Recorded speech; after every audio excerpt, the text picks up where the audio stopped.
जो लोग नरेंद्र मोदी के खिलाफ थे वो सारे बाहर हो गए या खत्म कर दिए गए, घर में बैठा दिए गए। अब स्थिति यह है कि सर्वविदित रूप से वही है और उन्होंने अपने मंत्रिमंडल से लेके सांसद विधायक जो भी हो उन्हें इस तरह से ट्रीट करते हैं जैसे वो हेडमास्टर हैं, बाकी सब जो है उनके स्टूडेंट हैं, शिक्षक भी नहीं, बाकी सब स्टूडेंट। एक थोड़ा सा राजनाथ सिंह से उन्हें था, तो राजनाथ सिंह की स्थिति है कि राजनाथ सिंह अब जो है उन्हें बिल्कुल हल्का करके रखा हुआ है।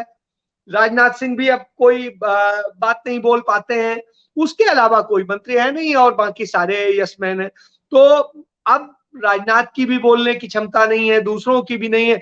तो अब जब कोई बोलने की क्षमता वाला व्यक्ति बचा ही नहीं तो फिर आप समझ सकते हैं, तो वो तो निश्चित रूप से हो गए। तो वो कैसे बर्दाश्त करें कि योगी आदित्यनाथ लगातार बढ़ रहे हैं और वो आगे आ रहे हैं और वो संघ के भी प्रिय हैं और वो लगातार पूरे देश में जो होता है तो उन्हें स्टार प्रचारक के तौर पे देखा जाता है, उन्हें भगवा देखा जाता है। जो सपना है आरएसएस का कि हम हिंदू राष्ट्र, तो हिंदू राष्ट्र का वो प्रतीक दिखाई देते हैं, तो हिंदू राष्ट्र का प्रतीक उनका बुलडोजर हर राज्य में अडॉप्ट किया जाता है, तो धीरे धीरे उनका बुलडोजर सब जगह चलने लगा है।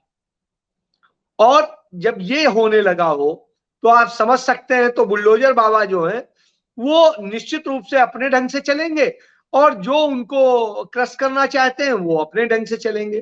तो कभी भी नरेंद्र मोदी की या अमित शाह की या किसी की वो तो पसंद रहे नहीं, वो तो ऊपर से आए थे और वो ऊपर से आए थे, उनको विधायक दल ने भी नहीं चुना था, उन्हें तो विधायकों के ऊपर थोपा गया था। लेकिन इस बार स्थिति वो नहीं है, इस बार वो विधायकों की भी मजबूरी है और दूसरों की भी, तो इसलिए इस बार विधायक भी नहीं बोल पा रहे हैं। पिछली बार का आपको याद होगा कि उन्हीं की पार्टी के 250 विधायक जो है बैठ गए थे सदन में फर्श पे। तो ये स्थिति, तो ये अंतर है। तो योगी आदित्यनाथ तो निश्चित रूप से चुनौती है, तो इसलिए दो खेमे खींचना स्वाभाविक सी बात है।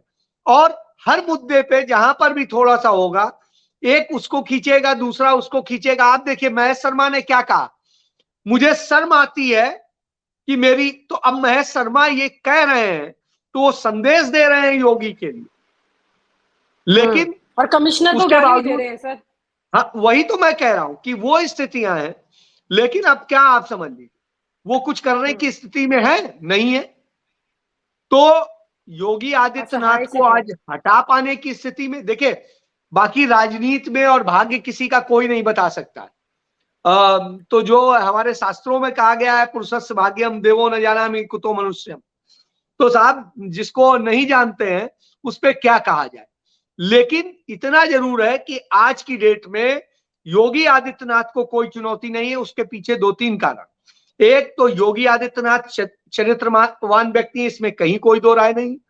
वो एक ईमानदार व्यक्ति है, इसमें भी कोई दो राय नहीं, भले ही उनके आसपास सारे बेईमान बैठे। फिर आप सुन लीजिए, मेरे शब्दों को सुन लीजिए, उनके आसपास सारे बेईमान बैठे, लेकिन बावजूद इसके योगी आदित्यनाथ ईमानदार है, इसमें कहीं कोई दो राय। और आप हमसे जुड़े रहने के लिए सब्सक्राइब करें YouTube पर, फॉलो करें Twitter पर और लाइक करें Facebook पर। और ज्यादा जानकारी के लिए आपको टाइप करना होगा सिर्फ न्यूज़ नशा।